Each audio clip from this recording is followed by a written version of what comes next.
अलि झुकेनन् बालेन। लत्र्याक लुत्रुक गले प्रतिपक्षी। रवि पनि थाके। चल्न थाल्यो संसद। अब कहिल्यै प्रधानमन्त्रीलाई नखोज्ने काङ्ग्रेसको घोषणा। तर डर लाग्छ फेरि कुनै उदण्डता बचाइदिनु होला। तर म अब उपरान्त म उहाँलाई खोज्न चाहन्छु। सभामुखमाथि खनिए अर्क।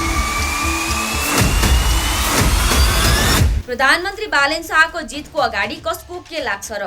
प्रधानमन्त्रीको जवाफ माग्दै 10 दिनदेखि संसद अवरुद्ध गर्दा पनि बालेन टसको मस नभएपछि प्रतिपक्षी आफै लत्र्याक लुत्रुक भएका छन्।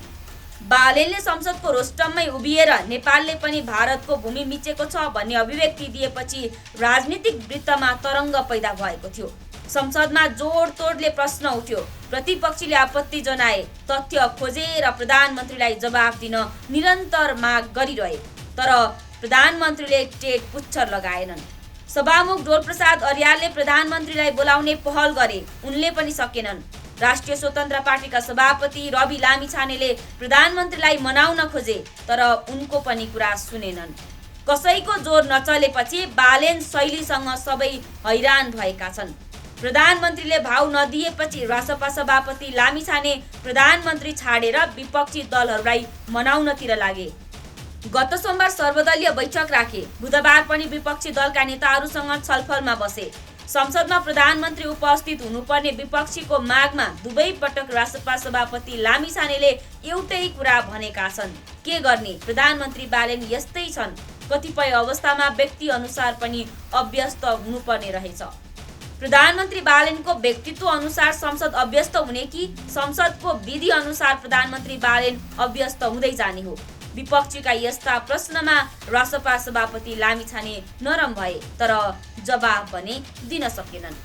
बरु प्रधानमन्त्रीको तर्फबाट परराष्ट्र मन्त्रीले जवाब दिने प्रस्ताव राखे। सुरुमा विपक्षीले अस्वीकार गरे। लामिछानेले विगतमा पनि प्रधानमन्त्रीको तर्फबाट अर्थमन्त्रीले संसदमा जवाब दिने अभ्यास भइरहेको स्मरण गराए।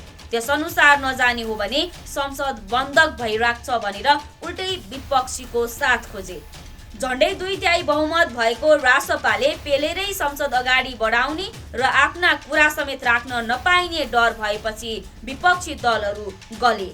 सीमा विवादबारे प्रधानमन्त्रीको अभिव्यक्तिमा खोजेको जवाब परराष्ट्र मन्त्रीबाट लिन तयार भए अनि बुधबार बल्ल खुल्यो संसदको अवरोध।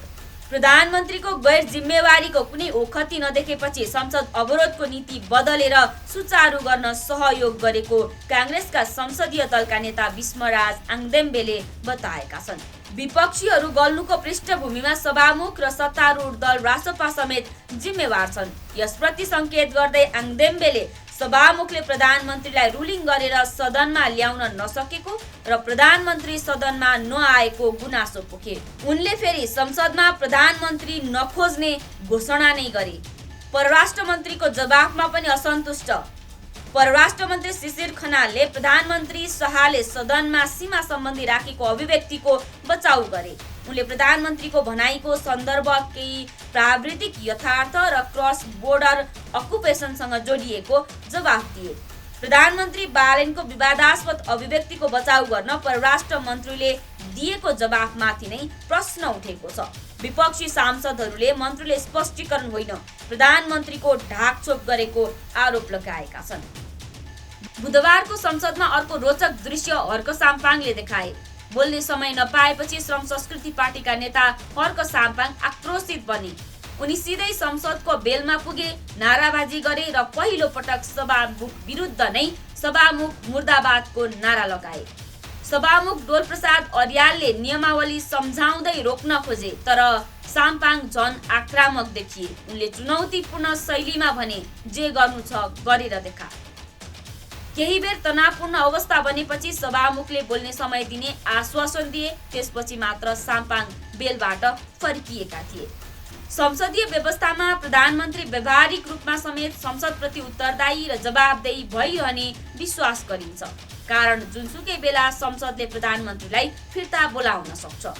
तर प्रधानमन्त्री बालेनको हकमा यस्ता विश्वास अभ्यास मात्र होइन, संसदको नियमावलीले समेत काम गरिरहेको छैन। उनलाई कसैले जिम्मेवारी बनाउन सक्ने अवस्था पनि देखिएन, न प्रतिपक्षी न सत्तापक्षी।